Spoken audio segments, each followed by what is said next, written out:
great future. We're talking real money. Friday Q&A day returns.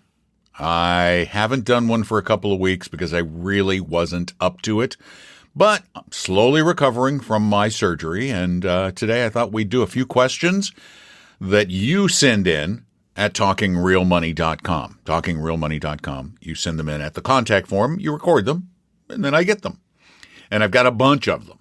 So I'm going to try and get through as many as I can comfortably, but it may not be as many as usual. So if you'd like to leave a question, you can call us at 855-935-TALK 24/7. You can also call us live on Saturdays from noon until 2 Pacific time, 3 to 5 Eastern, at 855-935-TALK. But as I mentioned, you can also go to talkingrealmoney.com, click on the contact form, and send your question in there, just like Dr. P does. Hi, Tom and Don. Dr. P here from King of Prussia. Big fan of the program. I've been leaving a number of questions with you lately, so I hope you don't mind, but I really respect your opinions.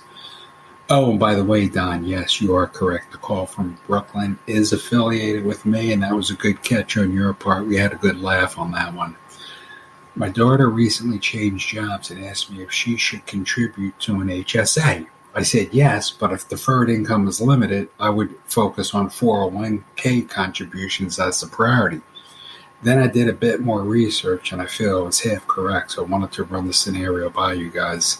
I found a few articles stating HSAs are one of the best investment vehicles over IRAs and even 401ks. The recommended priority for contributions are as follows. Invest in 401k up to the employer match, then invest into HSA up to the max, then back to the 401k, and when contributions are exhausted, contribute to a Roth. My question is, do you agree with the priorities mentioned and that HSA is one of the best investment vehicles? If not, what would you recommend for this scenario? Secondly, I need to move an HSA from a former employer, and I looked at two companies, HSA Bank and Lively. Both use TD America and Devenir. The fees for Devenir is 30 basis points with HSA Bank on the first 50K and 50 basis points with Lively. You think these fees are typical and reasonable? I did not check TD America fees. Thank you as always. I love the which is best questions. They're all good, and it's only tiny degrees of difference that separate them, but we are thinkers. We humans, not always good thinkers, but we're thinkers. We overthink a lot too. And to put them in an order, I think, is slightly disingenuous to say there's an absolute order. I'm not a big fan of absolutes anyway. But here's the reality. HSAs are great. They're wonderful. They're a great way, a really great, and we forget about this part, they're a great way to pay for some of your medical expenses because you can pay those medical expenses with pre-tax dollars. So it's like getting a 15 or 20 or 25% discount on medical care. That's wonderful.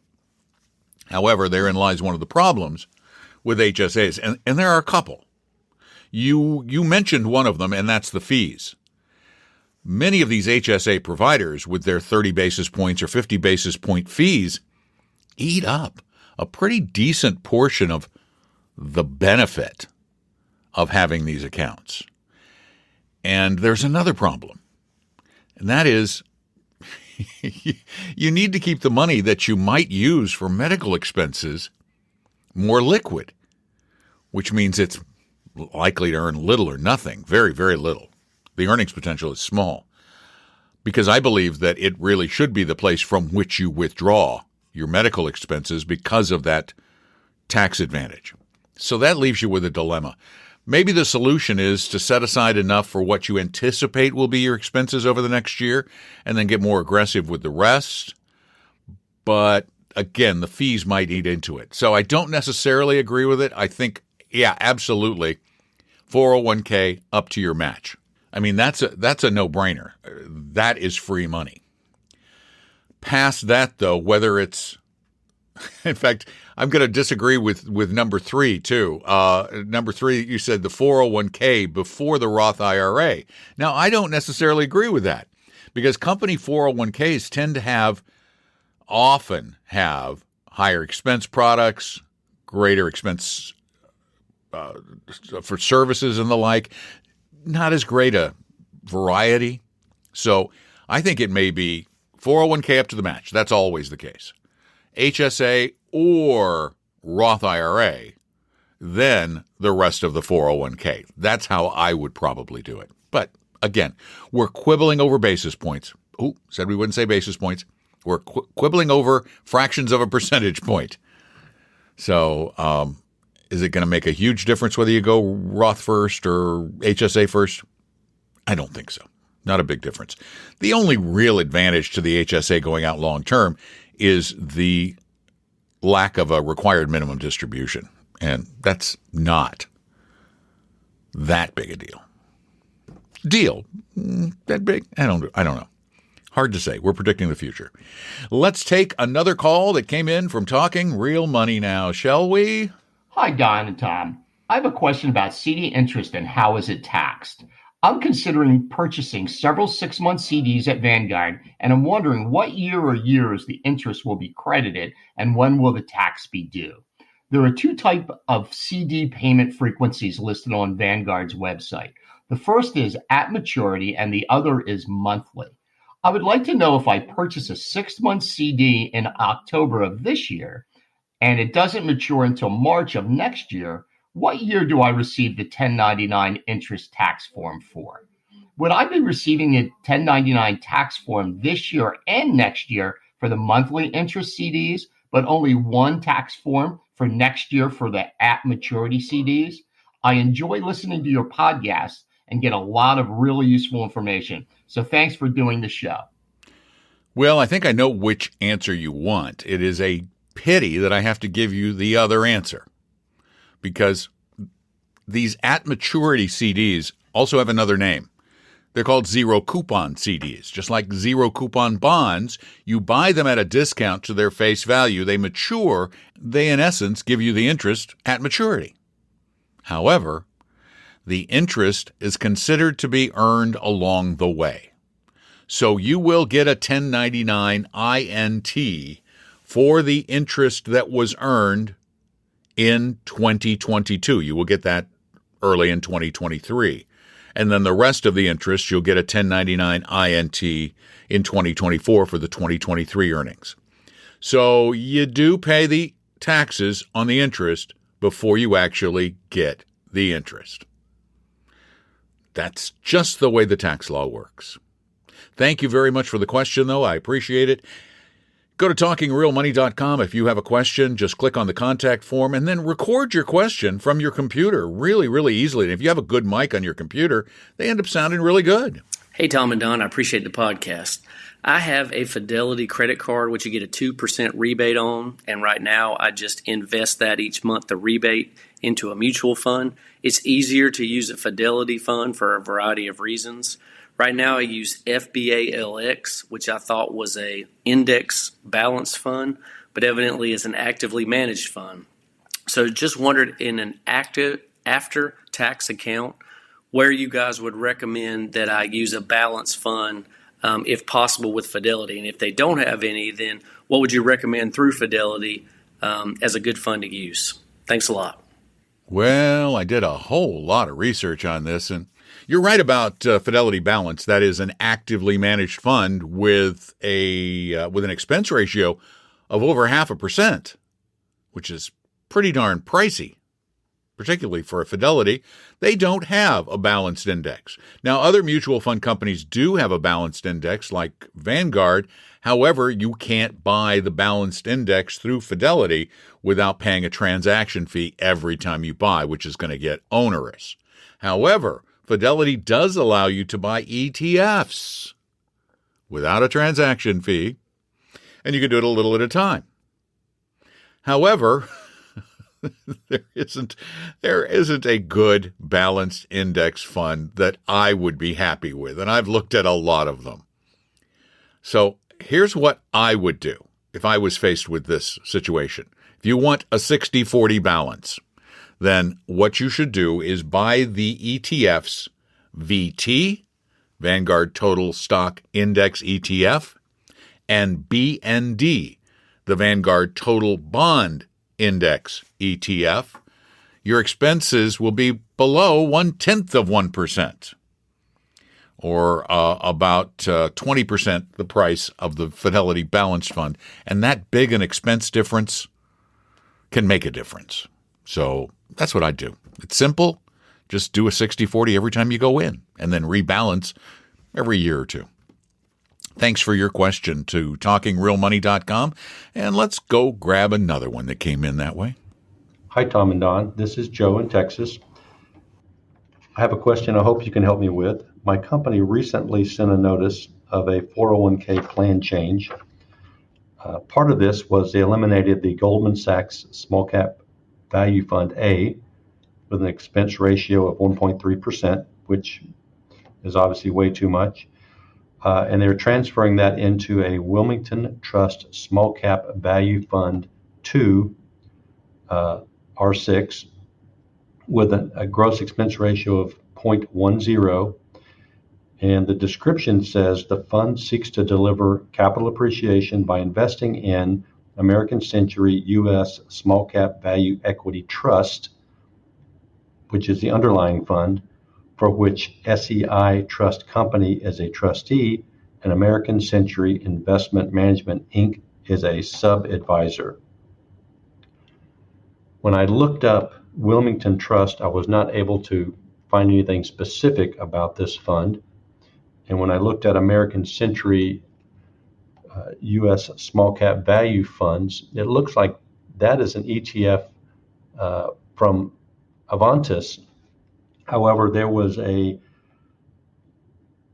footnote on this that says the investment option is not a mutual fund registered under the Investment Company Act of 1940. A prospectus is not available, and shares are not publicly traded or listed on exchanges. So, trying to get some more information on this fund. It sounds kind of sketchy. I know that anytime they add adjectives to the end of a fund, be very, very careful. And I'm very dubious of the very, very low expense ratio. So I wanted to see if you could provide me any insights on this. Thank you. Well, this is a legitimate product. These Wilmington Trust products are invested with all types of companies. They use the management services of almost every mutual fund company in the country. And this just happens to be one that uses American Century, which luckily is, as you said, it's associated with Avantis, which is very good. This looks to me to be a decent portfolio. It's small, value tilt, well diversified. Expense ratio, though, is higher than what they say. That 0.1% is just a part of it. They've got to also pay for the mutual fund management. And from what I can see in Morningstar's disclosure documents, the total fees and expenses that they quote are over 0.5%, 0.54% per year. So it's a little higher, but for a small cap value fund, that's not really terrible. So it looks like a decent product to get you that small value tilt. And the fact is, small value tilt is really hard to find in most 401k plans. So this isn't bad. This is pretty good. And here's yet another question from TalkingRealMoney.com. Hey, Tom and Don. This is Andrew. Hey, I got a question for you guys. My parents have about $150,000 in the bank. They're well-to-do. They have their income. They're up for investing and being a little more aggressive with their monies. They're in their 80s. They don't think they're going to spend this money. My question to you, how should this money be invested? Should it be aggressive? I mean, could you give me some kind of tips or what kind of funds to use? Thanks. Before I could make any kind of even a loose suggestion, I'd need to know a lot more about your parents, because you say they're willing to take more risk and they probably won't need this money. But it's really important to know at their age how much liquidity they have. Safe money that is easily accessible without suffering a loss should the market decline further. That's important in their 80s because surprise costs, health costs particularly, can sneak up on you and really devastate you. And to have $100,000 and put it in an aggressive stock portfolio and have it worth, 40% of that or 50% of that or 60% of that down the road is way too scary. Way too scary. I would be sorely tempted to take the 150 and maybe if it's just sitting in a bank, leave some of it in a bank and then maybe ladder some out in a couple of CDs. Go to bankrate.com or go to someone like Schwab or Fidelity and buy secondary market CDs. Ladder it out into some CDs so that they can get a higher yield but certainty. The most aggressive I would tend to be, without knowing a lot more about their financial situation, would be maybe a bond fund. But I would not go crazy. They're in their 80s. They may need this money down the road. Now, after they've passed and left it to you guys, then you guys can certainly go hog wild and be as aggressive as you can stand being. But in the interim, I tend to lean conservative in a situation like this unless there's a really compelling reason why they should take risk. Because it sounds like they don't need to take risk. Therefore, why take risk? And if it's for you guys, for the heirs, be patient. The money will come to you someday.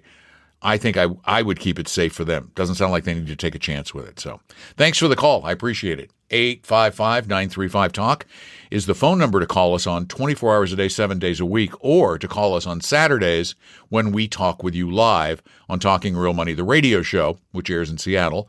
And you can call from anywhere in the country, though, 855-935-TALK, between 3 and 5 Eastern, noon to 2 Pacific. And let's take one more from TalkingRealMoney.com before we call it a podcast. Hi, Don and Tom. I listen to you guys religiously, and I have a friend who lives in Brooklyn, New York, who is nearing retirement and has a lot of issues surrounding her transition. She mentioned to me the other day that she was thinking about getting an annuity. She's concerned about having a steady source of income as she ages. And I said, annuity's bad. Don't get an annuity. And I think she needs to talk to a financial advisor. But on your website, there's nothing that really helps find someone in her particular geographical area. New York is somewhat its own little fiefdom, and they have plenty of specific restrictions and requirements. And I think she needs to talk to someone who is knowledgeable about New York in particular. I looked on the internet and I can't make heads or tails of what's there. And I'm wondering if you could recommend a website or some resource where I could find some names of some 100% fiduciaries, and then maybe I would even run them by you guys to see if you think that what they're saying sounds like it's kosher. Anyway, I'll listen to the podcast and see what you come up with. I love your show, and you guys are doing a great service and much appreciated. Thank you. No annuity yet. No, it may be that an annuity is appropriate. Could be. Not often, but it could be. An immediate annuity is the kind of thing she needs. It's very possible. If so, you need to get her into the least expensive kind of product you can get her into. But before that, you are also right. She needs to get with an advisor. Now, the good news is, while the firm Vestry that Tom and I founded is based out of the Pacific Northwest. Yeah, I think I'm starting to wear out from work. Recently, in the past couple of years, we merged with a national firm that has a major Northeast presence, including a lot of people who work in the New York City area out of our Connecticut office, people who have intimate knowledge of the whole situation with New York taxes and New York rules and regs and all those things. So here's what we can do. Go back to vestory.com for right now. This will be changing in the next few weeks, but for right now, go to vestory.com and either call that number, the 800-386-3004 number, or just talk with somebody and explain the situation to them, that she wants to talk with somebody. You're not going to get a sales pitch. You're just going to get some help. And what will happen is that they will either start with somebody in Bellevue or they'll send you to somebody in Connecticut. But either way, they're going to, if they have questions about specific New York things, they're going to refer back to our Northeastern offices, of which there are many, at Appella Wealth to get you the answers. So I would do that because I know our guys are going to treat you right. And I really don't know how to find somebody in New York who will. And I do know a lot of people who've worked with a lot of advisors out of New York City. And I do know that they do think a lot of themselves and they charge an awful lot of money. And they make a small fortune off of their clients. I'd rather see you go somewhere else or see her even do it on her own if that's possible. But talk with one of our advisors. It's free. 800-386-3004. No sales pitch, no nothing. We have all kinds of resources in the New York City, greater New York City area up in Connecticut. And so we can help you with almost anything. Or you can go to vestory.com and just set up an appointment. Somebody will call you and we'll begin the process. But it's really easy. Free, no pressure, nothing. Thank you so much for your questions, for your kind comments, for participating, for telling your friends. Because everybody deserves to be treated right when it comes to managing this most important part of life. I mean, there are a lot of things. Yeah, you can screw up the purchase of a car. You know, you're not going to, it's not going to destroy your future. But you mess this up, and it could destroy years of your life. Make dramatic changes in the way you live that you don't want to make. So you've got to get these things right. And there are too many people out there when it comes to money who are willing to do or say anything to get it from you. So keep listening. Tell your friends about it. Share the podcast. It's really easy to do. There's a share button on most major podcast services. And if you like what you hear, leave us a review on Apple Podcasts or rate us on Spotify. Thanks for listening. I'm Don McDonald, hanging out most of my time at home recovering, but also doing a lot of reading so I can do a lot of talking real money. We hope you realize that the information provided on Talking Real Money is for informational, educational, and hopefully enjoyable purposes only. Providing personalized financial planning or investing advice takes time, so please consult with a really good fee-only fiduciary investment, tax, or legal advisor. We know a good one. Investing must always involve risk. In other words, you can and probably will lose money at times. Also, as much as you want it, no one can accurately and consistently predict the future. So past performance doesn't tell you a darn thing about what the future will bring. Unlike many other programs that say something similar, Talking Real Money is not trying to get you to buy or sell any financial products or securities. Instead, the program is provided as a public service by Appella Capital, a fee-only registered investment advisor. Thanks for listening, and please visit TalkingRealMoney.com for more information and disclosures. That's a wrap.